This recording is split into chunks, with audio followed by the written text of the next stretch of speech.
Yok. Yaralısın ha? Hmm. Ha taraftasın. Yan Orada. çapı. Yaralısın da, harbi mi? Ayağımla. Hospitala gətiriblər, ha? Evet, akılcıyım ne diyeyim, ben de burada çıkmamışım. Desanı. Şeyləm kömək eləmirlər, dronlar zətlər kömək eləmir. Yani çıkıblar değiller, çömeğe gelecek.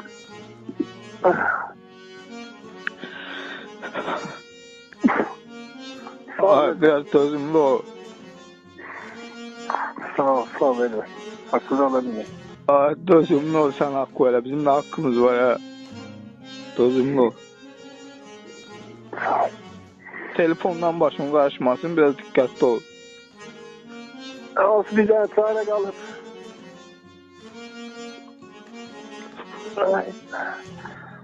Yok üstünde bir şey, dermanla yine de.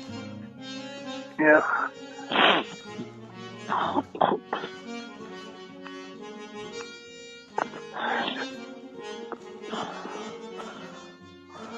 Dikkatli ol.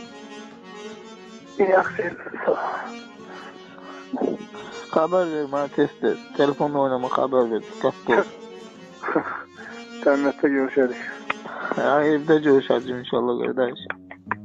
Ben sen makam olsa tanımarım, inşallah evde görüşeceğiz. Sağ ol, ben ol. Kızım bu var toz ya, bilet.